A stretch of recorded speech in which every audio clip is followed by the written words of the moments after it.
Hi everybody, it's Mike. I thought I'm going to do a little bit of something different and have a 5-lap challenge at Lakeside Park. And I'm going to go through every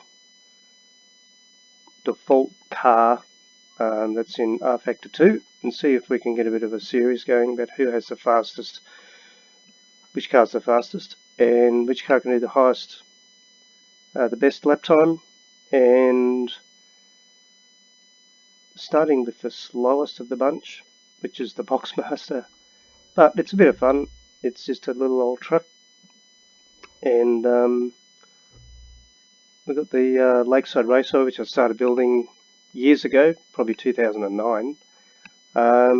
It's been a work in progress. I've stopped and started, and but now I'm sort of got my head down and getting stuck into it. It looks pretty good. It's not complete, but it's probably 80 to 90% complete. So here we go.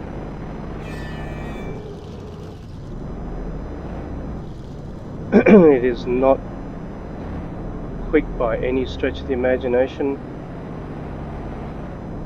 So we're coming through the kink, which is the front straight, and down into the carousel. Don't need to do that, keep it in this gear. This is a constant radius corner, so you come in tight, let the car drift out, and just go through here. And in a faster car you can nearly get through here flat out. The lines are still the same, so we come in tight and let the car wash out to the left, tuck in, and we go out to the right, and coming through Hungry Corner. And if you get it wrong, you'll find out why it's called Hungry Corner. And here's Eastern Loop, and you can usually just keep it fairly even speed through there. Don't try to accelerate through there.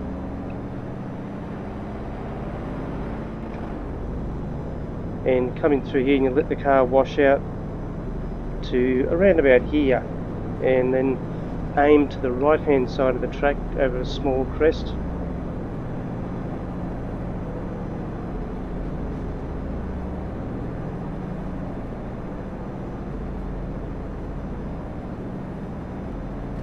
And it's so slow.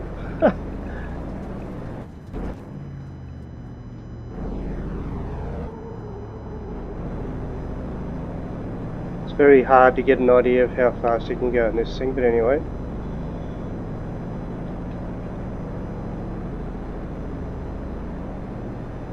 The bus stop on the left is a reasonably recent addition to the track.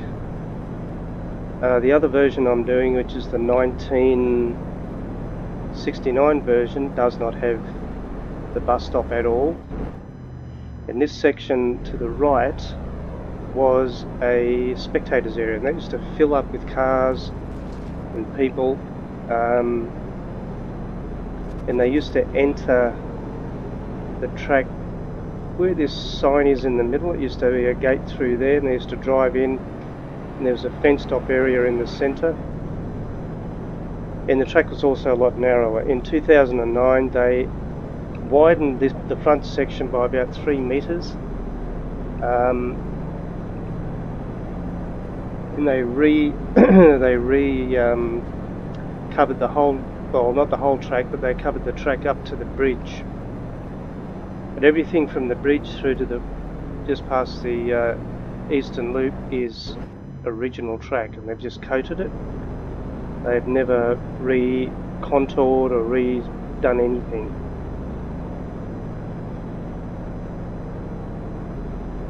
Also, the 1969 version, without the bus stop, there was a bankment right next to the track all the way along here, and there were hardly any buildings at all. The bridge was there. That was this is placeholder bridge, but the original bridge was a steel bridge with Shell written on it back then. and they did the upgrades for the 1969 AGP, which was run here. So you had people, pretty famous drivers around this place. Jack Brabham, Jim Clark, all the big names have driven around this track.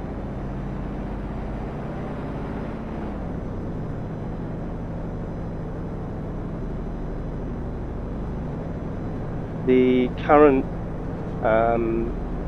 tower was first introduced, I think, 1968 or 69, and the whole pit area was redone for the AGP as well. There were no trees, and this bankment on the right hand side was totally different. It was just a gentle slope, but they cut that and changed it, I think in the 80s or something, or late 70s.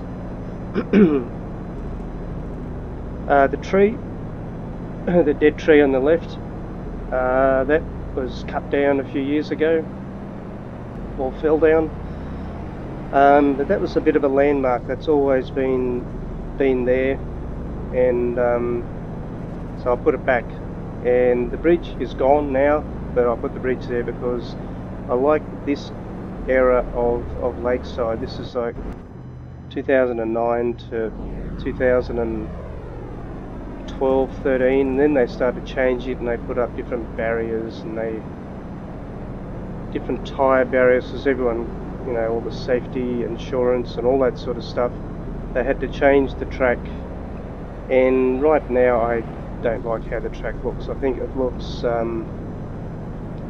they've ruined the look of it, but they had to do it for the safety of particularly bike riders. We had a bike rider killed a few years ago, coming down onto the front straight. He lost it, went straight into the fence, so it was pretty sad.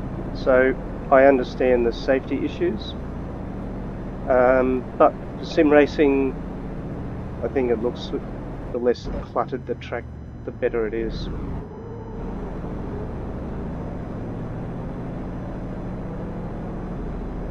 But I think I've got it looking pretty good. The trees are actually almost, some of them exactly the same as the photos I took. I've walked around this track many times and know it pretty well. So the left hand side, there's a driver training area. That's probably going to be another area I'll start working on shortly. And also, if you can see out to the horizon, that's just a placeholder. I've actually got a better mesh which I worked on a few weeks ago, and that's going out there, so the horizon will look a lot more accurate and extensive and higher resolution. But yeah, it's coming along pretty well. There's always something to do, something to improve, but the infield and this part of the track that you can see is pretty well done. It's not too bad. So here we are. The quickest we've done is a 1:24.6. Now we'll just circle around, go into the pits.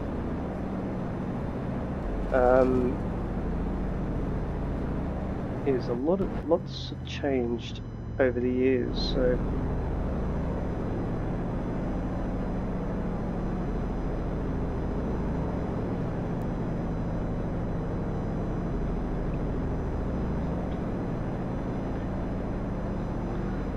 one of the best cars to drive around here is the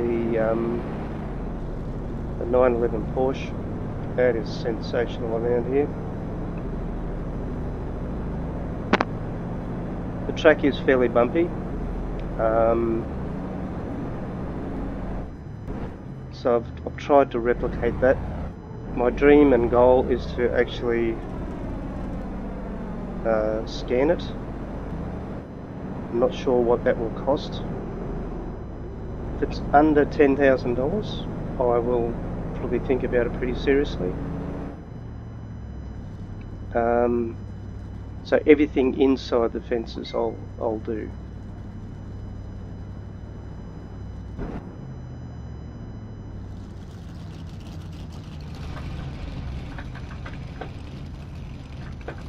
So there we go, all done. So I hope you enjoyed the video, and we'll do another one shortly.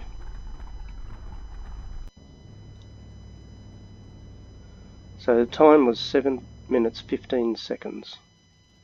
And that's pretty cool. Have a great day. See you next time.